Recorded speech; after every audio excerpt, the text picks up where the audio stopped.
record and intro, which you're not going to see, so I'll have to cue you. It's fine. I didn't think about that.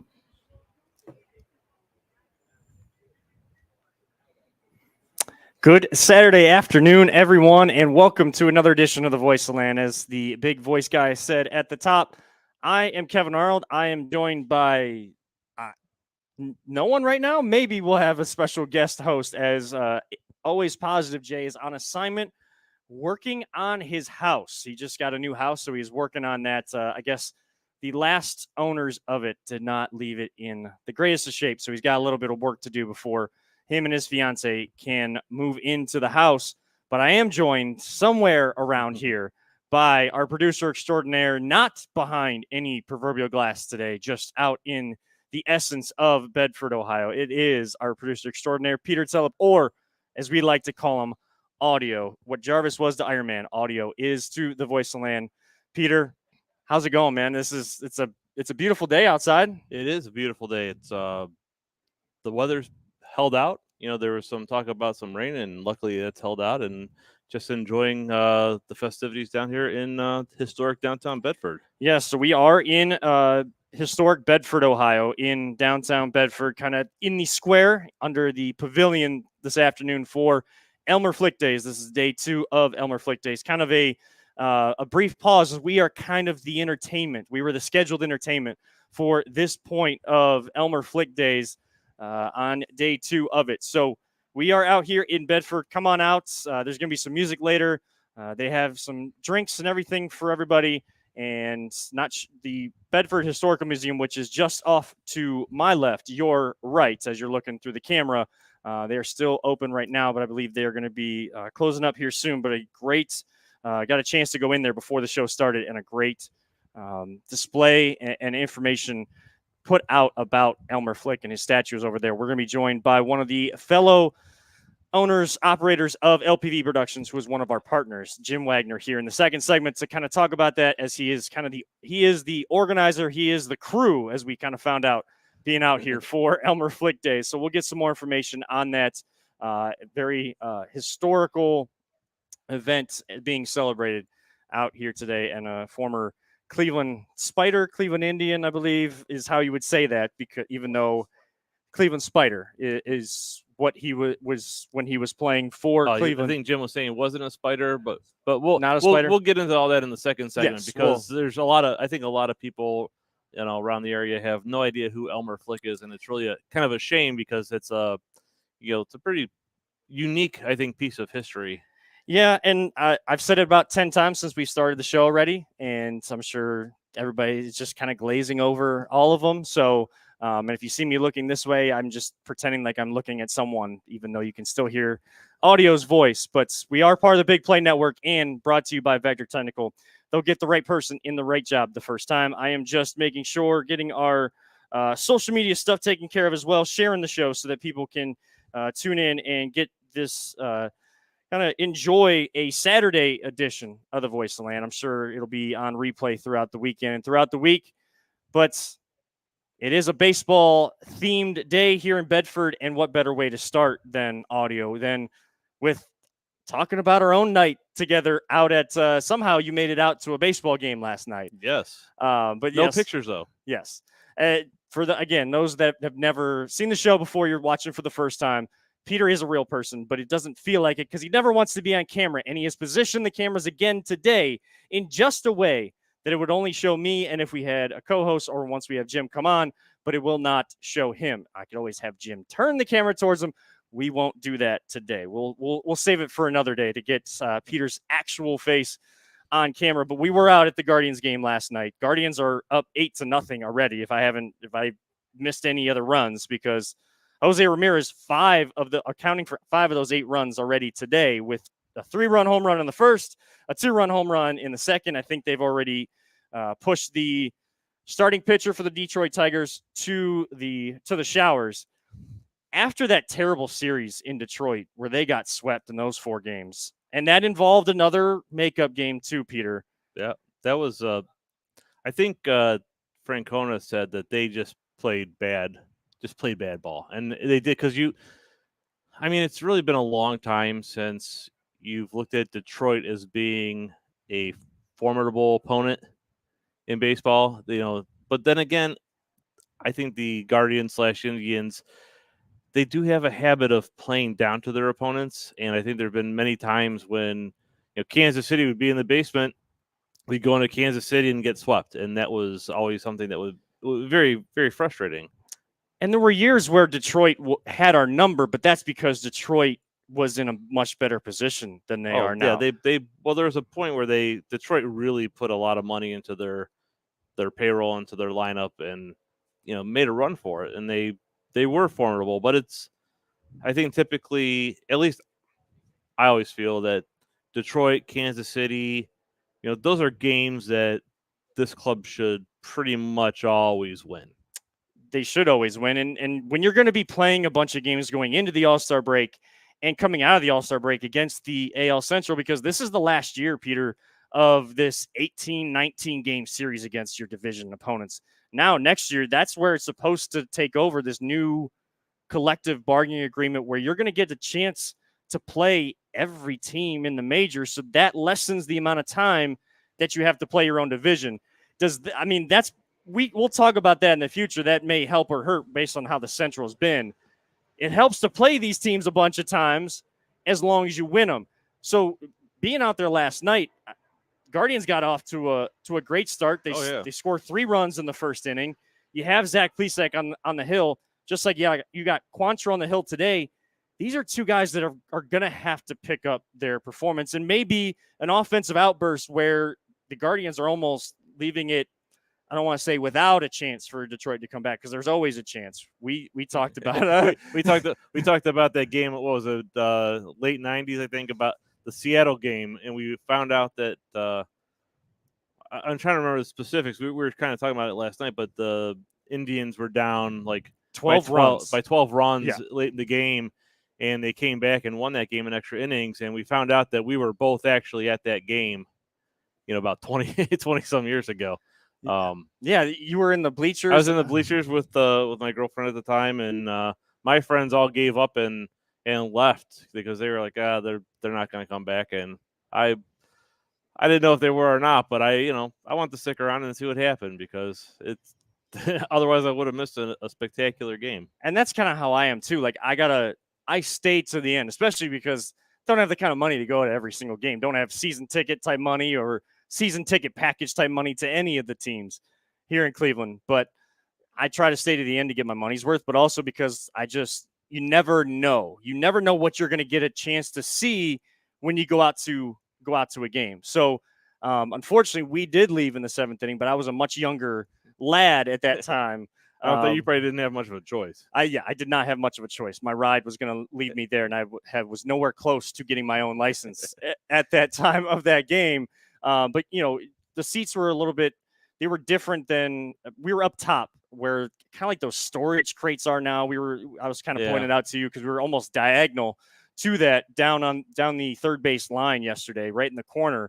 And, Grandpa, my dad, they were both out there, and Grandpa his back was starting to tighten up in those chairs and needed to go home. They're down 12 runs, so you felt okay about that. Then you listen to Tom Hamilton call the game on your way home, and it's like, oh, whoa, we're kind of missing something here. So stay up much later than my bedtime would say at that time to see the end, but so you never know what kind of history or spectacular plays you're going to see. So a lot of people like to stick it out for those games. And last night was one of those where we thought maybe Plesac was going to settle in a little bit. 4th inning, he has a bunch of trouble. And we were just kind of mentioning it. Quantrill, Plesac, these are the type of guys that when the offense scores early, even though you want to be more consistent throughout the game, those are the type of guys that can shut it down pretty quickly, and you feel comfortable. If you get 3 or 4 runs in the first inning, you feel pretty comfortable flying through to the 9th inning. Exactly, and I think one of the we were talking to some of the guys behind us, and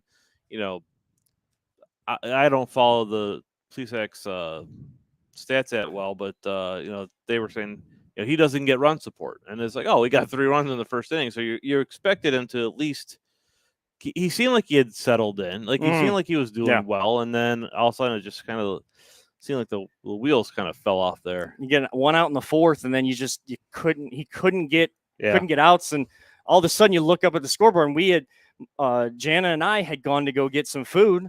You guys left, and all of a sudden it's tied game. I mean, if you want to put that on us, that's totally fine. I mean, and I was gonna joke around about that last night, but it's 5-3, and you're thinking, okay, now this team is really inconsistent. You're winning a game, you're losing a game, you're winning a game, you're losing a game against teams that as young and as inexperienced as the Guardians are this year, they should be able to beat. And you're gonna have to solidify this win, or at least win one of these next two games before the All-Star break to solidify yourself being above 500. This young team is probably going to feel much better looking at the record, the standing, just past the halfway point of the season, about 5 or 6 games past it. Once tomorrow's game is all said and done, it's going to feel a lot better with the struggles they had over the last couple weeks, seeing, okay, we're a couple games above 500. We're still kind of challenging for that wild card spot. If we can get on another run as we get closer to the end of the season and play our best baseball, like we did when we were making a run for the top of the AL Central just 2-3 weeks ago, they got to feel much better and much more confident about playing on that stage. Yeah, we had that great road trip, and then we kind of just, what was it? We had that series that we went like 1 for 6. Yeah. And it really just, it's like, when we talked about this before too, was the kind of the, it's almost like Jekyll and Hyde, right? It's this hot, cold. It's like, they're either playing really well or they're not, or they're not. And there seems to be a lot of inconsistency in their play. Last night was great. They chipped their way back in and ended up, winning the game. It was exciting. It was great. Took Jacob to the game, and he had a great time. Got him some new Guardians gear, because I still don't have any Guardians gear. So I know you got some new swag last night. I got some new Guardians gear last night. I mean, I've been able to obtain some Guardians gear from just kind of, I guess, the perks of working where I do. Yeah. But more so, like, I always wait my turn, and if no one else wants it, like, I'm gonna, I snagged up a couple. It was just like the promotional giveaway jerseys that they had dropped off some to the office, and there was a bunch of different bags of them. The people that wanted them took them, and there was still some available. So took one bag to share for the wife and I. But last night I've been getting into bucket hats more. Don't know why, but I just like the way they feel, like the way they fit on my head, because I can't find like hats like this, like ball caps like the one I'm wearing, supporting the Voice of the Land. Of course, go to voiceoftheland.com, find our link for our shop, and you can find one of these hats as well. But these are the type of hats I like to wear. I can't find ones that fit my head right. Like the strap never sits right. I found one Cavs hat that the snapback strap on the back of the head, I got it to a point where there was like 2 open slots or whatever, and it fit my head perfectly. And I thought, okay, that's where my head is for all snapbacks. Yeah, it's not. It is not. Most other ones, it's the back piece, the open part you can see my forehead in is wide open, and I don't know, it just doesn't sit on my head right. So bucket hats have become my thing. I was actually looking for one. I almost bought one last night at the ballpark, because we've got the season tickets to season passes for Cedar Point, and just standing in line. And the problem with the ball cap is it gives you shade in the front, but when you're standing in those lines, the sun's beating down on you. And Jacob actually has one for marching band season.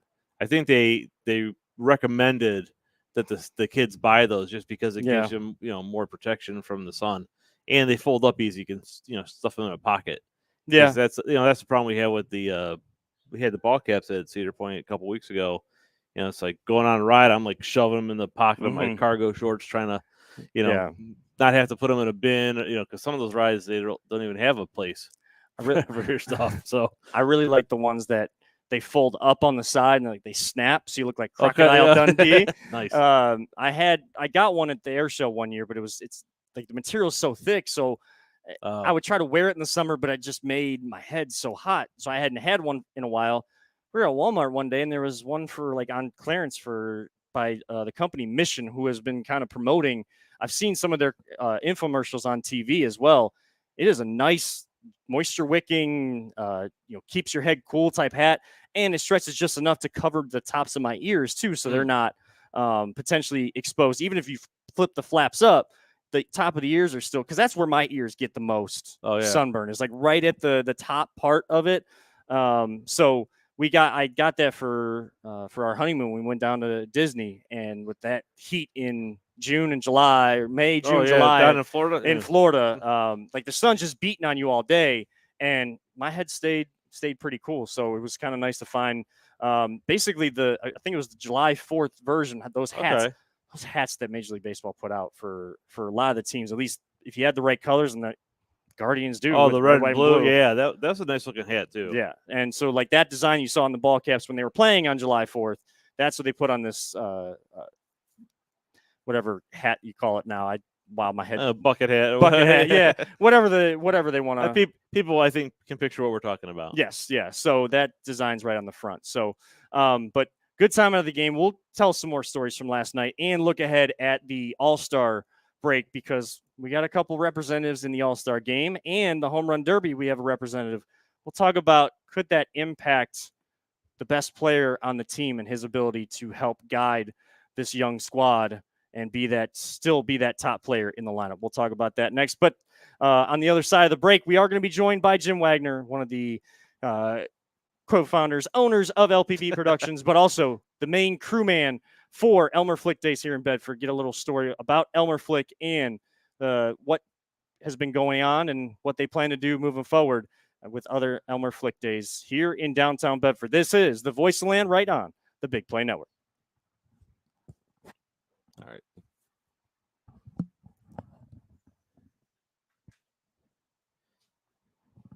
You can just give him headset one.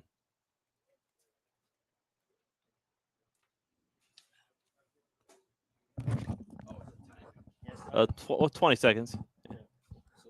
If you want one now instead, so yeah. You got like the nice new one.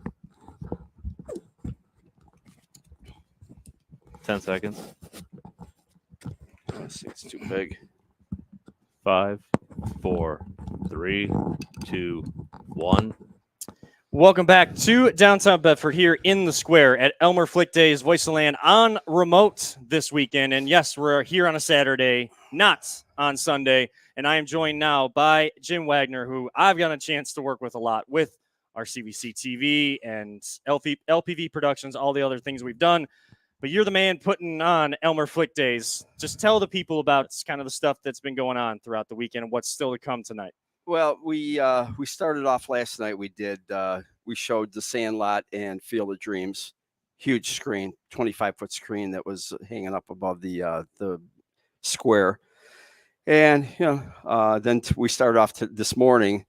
We had some all-star games from the Western Reserve Fast Pitch Girls Softball League. And then at 1 o'clock, we had a baseball reenactment down at Bedford Glens. And it was, I guess it was very well taken. Yeah, unfortunately, Jim didn't get a chance to go down. He was so chance busy. To go there, too busy. But, well, we had a barbershop quartet down there like they used to back in the 1800s. And so that's kind of cool. And then we're just waiting now for the Billy Donato concert, which will be starting about 7 o'clock.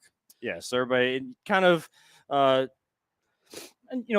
everybody kind of getting some food around downtown Bedford, things like that. And then we'll be coming back down for the concert. But these are Elmer Flick Days. And, I saw the video that you kind of put together with some information from Bobby DiBiasio, of course, works with promotions and with the Guardians and Indians organization. We've had him on the show before, and he's always loving to talk about the history of Cleveland baseball. And I mean, we've talked about on the show about how Jan and I got married at League Park, and to start to learn more, it's almost like more information kind of just right at the right time kind of coming out about who played there, what happened at League Park. And I believe today, back in 1941, Joe DiMaggio hit for the 56th straight game at League Park. I saw that tweeted out by them earlier today. but Elmer Flick definitely had an impact on the history of Cleveland baseball. Tell the people a little bit more about Elmer Flick and who he was. Okay, well, Elmer was born in Bedford, and as he was getting older, this happened right at the train station, which is right here. They were waiting to go to a game in Streetsboro, and they only had 8 guys. And so they looked into the crowd to try to find somebody who looked like they could play. And they picked Elmer Flick. He had no shoes on, had no uniform. And he went there and was considered the best player on the team. And he was like 15 years old. And he's playing with adults. So the next year, when he was on some business for his dad, he was going to out of town and decided to stop by Youngstown, and he wanted to try out with Youngstown, and they had no idea. I think, the way you look like a ball player, but we don't know. Right. We never heard of you. Right. So they said, just keep an eye on your mailbox and you'll get something from us. And sure enough, they invited him to come to spring training. He made the team, and then he played for Dayton the next year and got the attention of the Philadelphia Phillies. And he wound up making the team his rookie year. He was sitting the bench, and their regular right fielder got injured. He had a bad back, and Elmer Flick came in and batted 300, threw a 302 his rookie year. Had a great year. And then the next year he did even better. And then his third year he hit 367. The only person that did better than him was Honus Wagner. No relation. So then he was one of the most valuable players in the National League at that time. And that's when the American League was starting. And he had the opportunity to jump. First, he went to the Philadelphia A's of the National League, but they didn't like him being there. And Napoleon Lajoie was supposed to go there too. And what happened was after he played 11 games for the A's, he got sent over to Cleveland, which was his hometown, which was great for him. And, his numbers went down a little bit. But it was also because at that time when the American League started, that's when they started throwing spitballs. Yeah. And, it was a lot harder to hit the ball then. And the 3-strike rule changed too. So there were a lot of things that happened that, obviously everybody's numbers started coming down, but he was still a good performer until the end of 2007. And then he had this mysterious stomach ailment that just basically ruined his career. He probably only batted 400 times in his last 3 years. And then he played 2 more years in the minors, and that was it. And he went to building houses in Bedford, and just he would race his sulkies up and down Broadway here. It was kind of cool. But I wasn't around for that, but but I mean, just thinking about that story and hearing that story, someone that's a 15-year-old, just think about that in today's day and age, a 15-year-old in the stands because a team is short players. They need that 9th guy to bat in the lineup and being pulled out. And then that kind of gets eyes on him and information didn't travel like it does today either. And one of the funny things was, back in the early 1900s and late 1800s, some of these town teams didn't have a pitcher. So they would hire a pitcher for each game. And when they played the doubleheader that he went on the train trip for, the pitcher from the first game went up to the pitcher for the second game and said, watch out for the kid without a uniform on. He's the best guy on the team. So that's kind of, that's interesting. Yeah. It's really cool. I mean, and to be the best at such a young age, I mean, we've seen younger athletes kind of be put on that platform. And nowadays, I mean, what's so hard about it is the media attention and how information travels. Elmer, kind of maybe to his credit and being in that time frame, the message didn't get out there as fast, but it's still able to just go out there and play the game that he loved at that kind of level. Yep. Now I know that we kind of got a chance to walk into the Bedford Historical Society just right across the way from us right now, and some great stuff in there. Some of the baseball cards, to see some of the original baseball cards. Is that exhibit going to be up there for a little bit for people to come check out even after Elmer Flick Days? It'll be up through the end of the baseball season. Yes. And some of those, how did you get some of those, or did people kind of give those to you over No, time? those were donated to the museum by, Okay. yeah. Okay.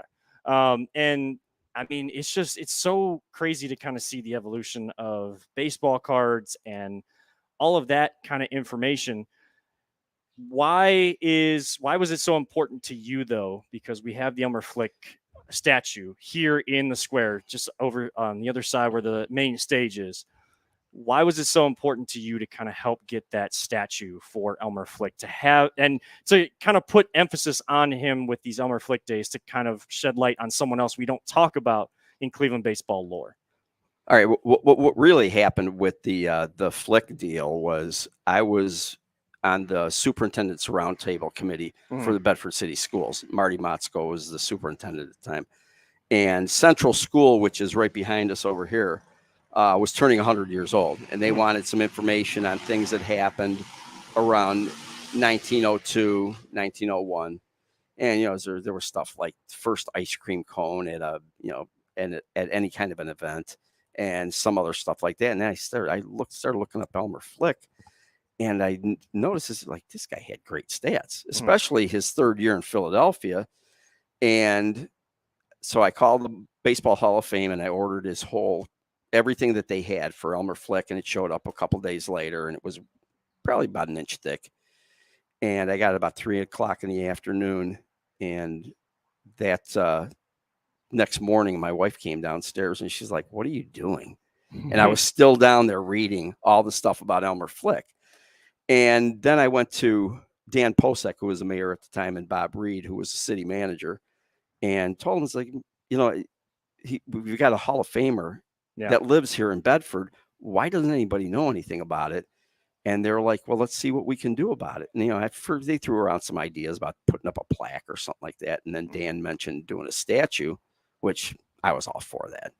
But 9 years later, we finally got the statue out there. So it took a long time. I muted myself there. So when was the statue actually dedicated? In 2013. Okay. Which was the 50th anniversary of him being elected to the Hall of Fame. And the Cleveland the organization was involved. The Indians, of course, at the time. Bob DiBiasio was all over it. Bob's awesome. Yeah. Just talk about maybe the event and stuff to dedicate it. Who they may have brought out here, and I believe wasn't that I saw in the video that was the same day as Jason Giambi's. The day after. Yeah. Okay, the day after Yeah. Jason Giambi's big walk off against the White Sox that you kind of always see in highlights. I mean, who came out here? What were those conversations like to get the organization involved in that kind of undertaking? One thing I found out about baseball people is they love to help you. They love to get involved, and Bob was a big help. And at the dedication, the statue was all covered with a big blanket, and we had a crane out there. And Joe Charbonneau was here, Len Barker, and Mike Hargrove. And this entire square was packed with people. I don't think you could put any more people on the square. And it was kind of cool because we were facing towards the restaurants over there, and right in front of the stage was Elmer Flick's family. There had to be 45, 50 people there that came in from all over the United States because everybody had forgotten about him. Yeah. And, this is, he retired in 1910. So for him to be, almost 100 years, over 100 years later, he's finally getting honored by his hometown. It had to be kind of like playing with Napoleon Lajoie, and he's getting all the attention, but I'm the one that lives here. Yeah. So it was really fun. It was a lot of fun. And I think we forget about especially with a sport like baseball that's been around for so long, we forget about the true trailblazers of each sport, the ones that got the ball rolling for so many others to come after them. And I mean, that's why it's America's pastime. It's one of America's favorite sports, even though there's conversations about how to change it, how to modernize it. But all of the little elements that they played with back then are still going to be a part of the game. Like the reason why it's been difficult to update the game and modernize the game is because if you're going to play it, you got to play it with some of the same kind of aspects that Elmer Flick did. Well, it's funny, and it's one of my favorite stories. His grandson told me. He's like, back then they had a couple baseballs. They didn't play with 6 dozen balls a game. Like buckets and buckets and buckets. And when this started off with these guys starting to throw spitballs, which was a great advantage for the pitchers, well, Elmer Flick and another teammate, when there are a lot of horses, there weren't many cars back then. Yeah. Well, they went out in the street and they collected some horse dung and rubbed it all over the ball. So when the guy was throwing a spitball, he was tasting the ball. So it's like, it's kind of funny. Yeah. It's funny to kind of hear those stories, like the way that competitive advantages like that philosophy has even been around for so many generations. And I know you guys had a great event out here in Bedford, well, only the first year, so not as many people knowing about it. You always got a home here at Voice of the Land because we're with LPV Productions, so maybe we kind of have to. But you always got a home here to do that, because I know you guys want to try to get it going again. Right. Next year, the Baseball Heritage Museum at League Park was here. That is a place that if you are a baseball fan, like, you have to get to League Park to go to the Baseball Heritage Museum. It's small. It's a quick walkthrough, but there is so much history just in that one little space. Well, here's another interesting thing. When we originally did the statue, this was at the end of Dan Posek's term as mayor. Mm-hmm. So they scheduled the event without really talking to us. And so it was going to be on September 25th or something like that. And so I called the sculptor and I was like, is that statue going to be ready by then? And he's like, no, it's not going to be done for months, because it's out in California or on the West Coast. And I go, what can we do? And he said that we can turn it into a fiberglass. Mm-hmm. And then, so he made a fiberglass cast of it. We put that up on a different base, because that base that's there is African something or other, and it's expensive, very expensive. So we had this little gray block that had Elmer Flick's name on it with a fiberglass statue, and that was there for the dedication. And then the next summer was when the actual statue wound up there with the African granite, and so it really looks nice. Yeah, so definitely. It's quick drive. Up over on the east side, it's quick drive down south here to downtown Bedford, and be on the lookout for more information. Is coming out next summer. Everyone's always looking forward to. Once we get to the cold months, everybody's looking forward to, what's going to be outdoors in the summertime? What can I look forward to? This is such a great little, feels like a little community event that can have such a big impact and big outreach to a lot of people. So Jim, thank you so much for coming on, sharing a little bit. Thank you for having me. And we'll make sure to make sure Elmer Flick's memory is definitely honored here on Voice of the Land as well. So thank you so much, Jim. Thank you. That is Jim Wagner from LPV Productions and operator of and kind of the main crewman for Elmer Flick Days here in downtown Bedford, which will be becoming an annual event. So make sure you keep that on your calendars, looking out for that next summer. We're going to hit our second break of the afternoon. Little information on where you can get some of this Voice of the Land gear that I'm sporting today and more with Always Positive Jay's face has made it to the gear, just not the commercial. Stay tuned right here to the Voice of the Land on the Big Play Network.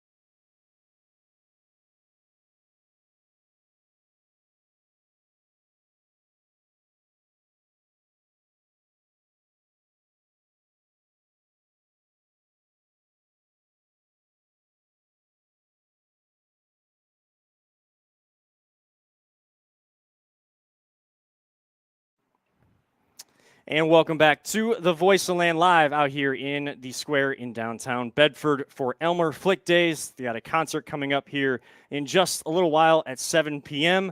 But out here honoring and you just feel the essence of baseball here this weekend. And of course, Peter Peter Tellep, our producer extraordinaire, is with me this afternoon. Just myself and audio. Again, you don't get to see him, you only get to hear him. But we just kind of like a perfect weekend for us. We got a chance to do kind of a show outing at the game last night. I know Jay was supposed to be there with us as well. Again, he is out on assignment working on his new house. But we got a chance to go with, Jacob was there and Jana was there, my wife. And we also got a chance to bring my cousin Ethan and one of his friends as well. So it was a great time out at the ballpark. And they got the win. They had to come back in that game. And now they are up 8-0 in the top of the fourth. Quantrill is pitching a gem, only giving up 4 hits so far. And they are actually going to the bottom of the fourth as I look at my MLB app. So Guardians on top of the Tigers 8-0, looking to take the first 3 of this 4-game series against the Tigers. But, Peter, we kind of got to look ahead because this team's going to the All-Star break probably at the perfect time because it's a young team that looks just out of gas from trying to live up to the moment. Yeah, I mean, it's like I said, they had that really great road trip. Then they kind of faltered. It's good to see them, like, finding ways to win. We had a couple big games. Like last night, that was one of those where it really seemed like that was going to get away from them. Yeah. So it really seemed like, man, they hit that strong start, and then it was just going to slip away. And it was great to see them, do some of the small ball things, not relying on the home runs, just some smart base running, smart plays, some excellent defensive plays, I think, too. I mean, there's that one catch, that leaping catch from All-Star Andres Jimenez. Yes, that was amazing. And that's the type of play that you expect an All-Star level player to make, because those are those Sports Center top 10 highlights that you see most of the time by the guys that are going to be playing in the Summer Classic, the Major League Baseball All-Star game coming up on Tuesday night. I believe it's out in LA this year. So they got a lot of events out there in LA, kind of back to back. So you got the Home Run Derby on Monday, All-Star game Tuesday night. Wednesday night are the ESPYs, which are kind of like the Oscars of sports awards. And so there's going to be a lot going on in LA. And of course, that's where the limelight is. But we've got 3 players going out there. We just mentioned Jimenez, who people are saying maybe we got the better end of the deal than the Mets with trading Frankie Lindor. Or, sorry, he doesn't like to be called Frankie anymore. It's Francisco, which is still fun to say, but not as fun as Francisco. It's not as fun as when he was here and it was Frankie Lindor. Frankie's going to find his way. I think just the brighter lights took him a little bit longer to just the type of person that Frankie was when he was here. Probably take him a little bit longer to get accustomed to it. But the Mets have been playing some pretty good baseball this season. But to see a guy like Andres Jimenez, who struggled last year when he came over, it was more Ahmed Rosario who took over that spot. That was maybe the main piece of that trade last year. Right now, it's Jimenez, and he's making the most of it. You also have Emmanuel Clase, who comes in and just shuts things down when it's needed. And, of course, the main man, Jose Ramirez, is going to the All-Star game. He's also going to be in the Home Run Derby, Peter. There's been people that have said that the Home Run Derby kind of changes your swing, and you never want to see one of your players nowadays go into the Home Run Derby, especially when they're hot, because it can take them on a big tailspin coming out of the break. What are your thoughts on that? Do you hear that kind of argument? Do you buy into it at all? I don't know. I don't know if I buy into it. The Home Run Derby, especially, I think is exciting. And I don't know. These guys are professionals. Let them play and let them have fun. I mean, so many things can happen. I don't know. I think it really should be up to the player. They know themselves better than pretty much anyone else. And I do say that, but I can think of someone that doesn't. So, no names, please. Or is that where we're going right now? As soon as I said that, I'm like, well, maybe that's not the best way to do it. Yeah. I'm just looking up the full lineup of the Home Run Derby because I know that Pete Alonso from the Mets is going to be back in it. He's trying to go for, I think, 3 in a row for the home run derby, because he won it. He won it when it was here, correct, in Cleveland, and then won it last year because there was no All-Star game in 2020 due to COVID. So he's won kind of back to back with a year in between. I believe his first one was 2019 when the All-Star game was here. Just looking at the other participants outside of Jose and Pete Alonso, looks like Kyle Schwarber, and they're doing this bracket type of thing now too. Have you seen the home run derby? Have you watched over the last couple of years? You seen like the bracket? I actually haven't. It's like there's like rankings. Like you get like a 1 seed versus the 8 seed type of thing. So it's Kyle Schwarber taking on Albert Pujols because it's kind of like, it's a bracket. Winner moves on to the next round and on to the next round. So Schwarber will be taking on Albert Pujols. Those are, Schwarber, that's not a name you like to talk about when it comes to history of Cleveland baseball. But nice to see Albert Pujols. Probably going to be one of his last, if he hasn't already mentioned that he's thinking about retiring. We're getting down to the point of one of the last ones we'll see there. And so good to see him in there. Number 4, Juan Soto, who's been more talked about right now because of contract negotiations than anything else. He's the number 4 seed, and your very own Jose Ramirez will be the 5 seed. Jose. That's always a fun thing. There was something for Steven Kwan when he was kind of like those first 6 games of the year. I don't know if I mentioned it on here, but it was kind of like the old Mighty Ducks chant of quack, quack. It was Kwan. Oh, Kwan, okay. Kwan. But of course, once that kind of spotlight went to him, is hoping to be the savior of, again, a lot of young guys, most likely going to be filling into the lineup throughout the year, which that's been the case through the first half of the year. A lot of emphasis on him to be that spark plug to still be a contending team, because you got Terry Francona here. You got the Detroit Tigers, who are bringing up a lot of young guys too. They're more in a rebuild mode. Somehow this organization still finds a way, probably because of Terry Francona, to be in the mix.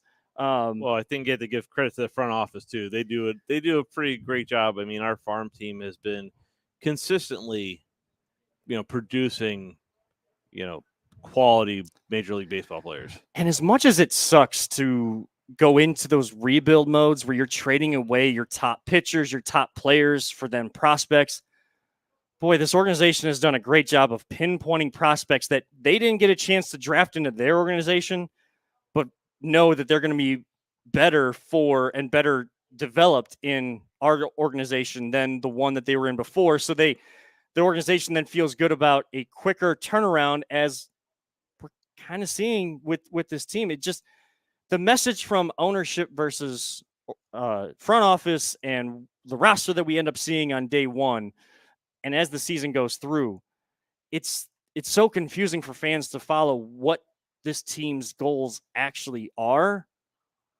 But the right people are in place to always put them in a good position to at least contend for a chance to be there. You always want a chance at the dance, right? Especially in baseball, because if you have the right pitching, if you're playing right at the end of the year, you never know what can happen. It's not always that best team for most of the year. Like the Yankees have been on an absolute tear all season long. It's not always that best team. It's who's playing the best, who's pitching the best.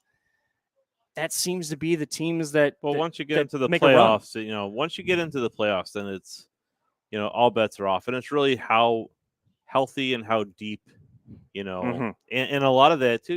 The playoff time, they're able to expand the roster, so they can bring some more people up. So if you have a good quality farm team, and the thing that kind of sucks is when you hear about players that they run out of options with, because I always feel bad for those players where it's like they're just on the cusp of breaking it, and it's almost a catch-22 because you have such a good team and a deep roster that you just don't have a place where that player fits.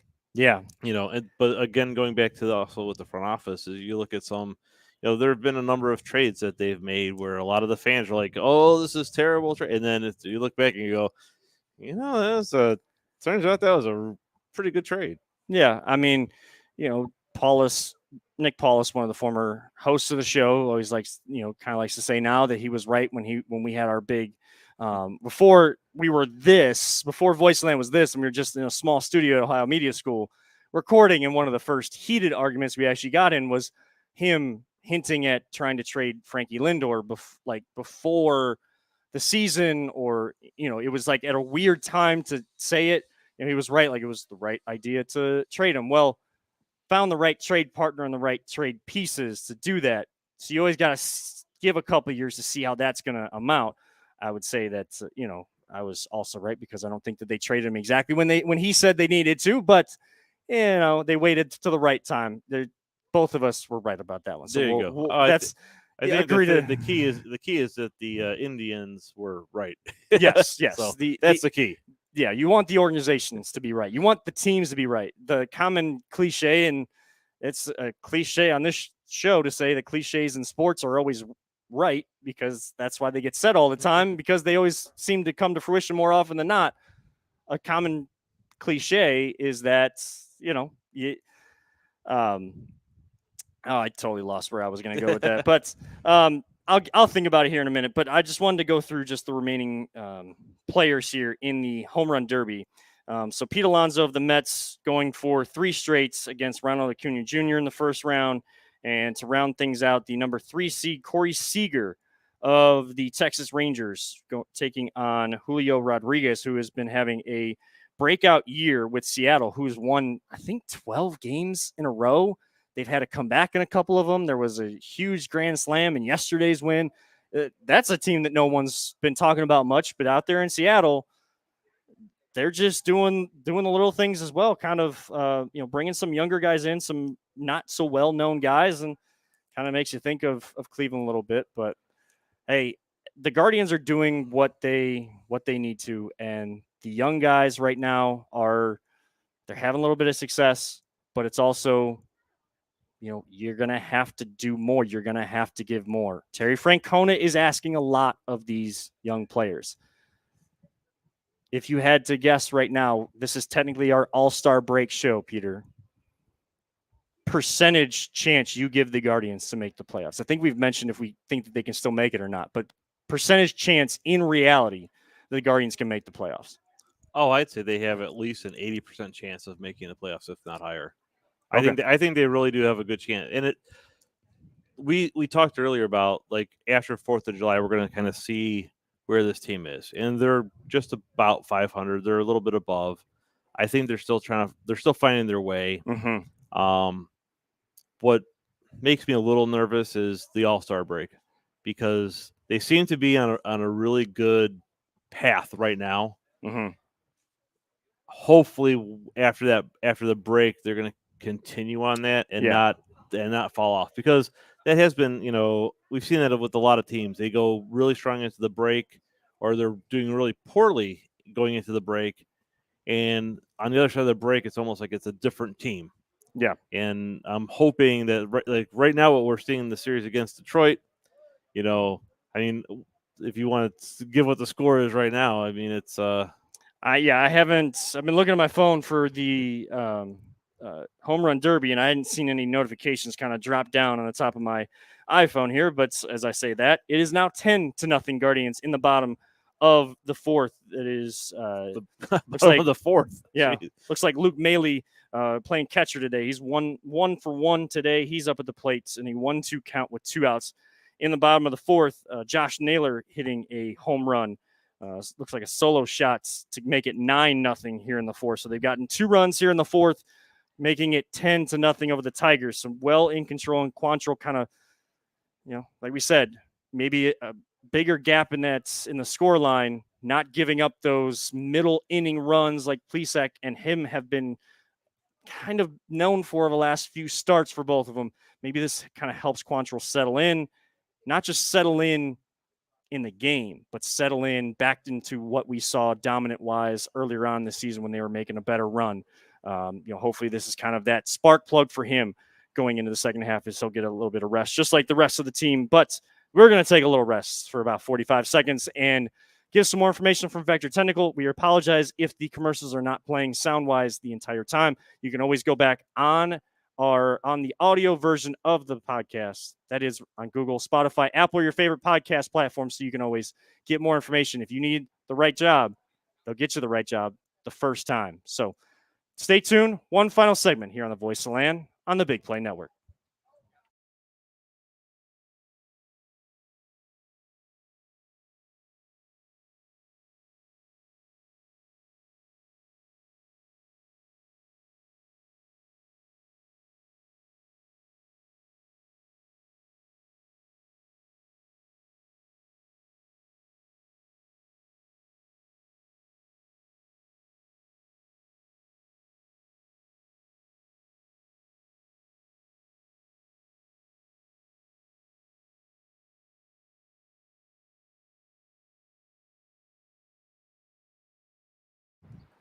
Welcome back one final time this Saturday afternoon edition of the Voice of Land. We are on remote. We are on the road here in downtown Bedford in the square in honor of Elmer Flick Days. I want to thank Jim Wagner again for coming on to tell a little bit of the story. If you missed it, make sure you go back to the audio or video replay version, of course, on our Twitter at VTL_pod.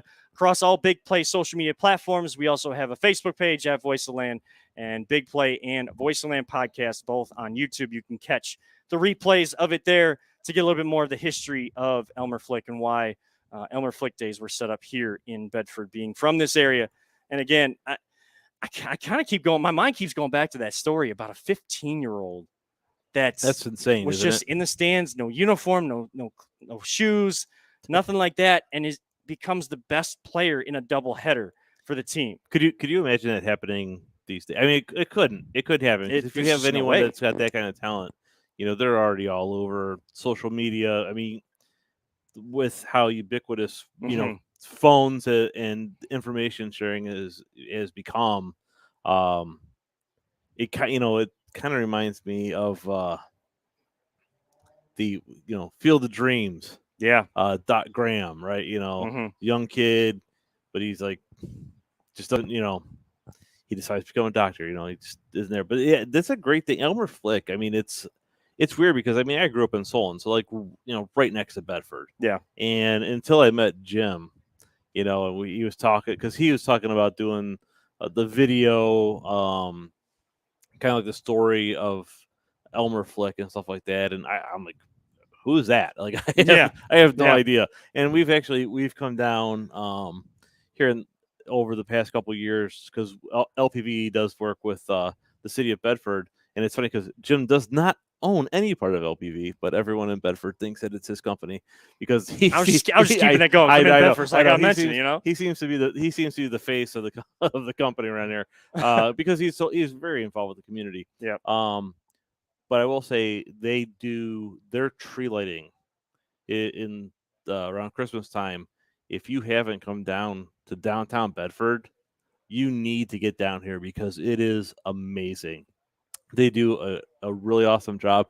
We actually got to do a little drone footage too. Oh, wow. We did a live stream from here a couple years ago and actually went back and got some drone footage of the lights. And yeah, it's a great little community. There's a beautiful park down here with the historic buildings all around and great food very close by. Yeah, and it just, as soon as you pull up, it just has that, because I come from a community that has that small community, kind of everybody knows everybody.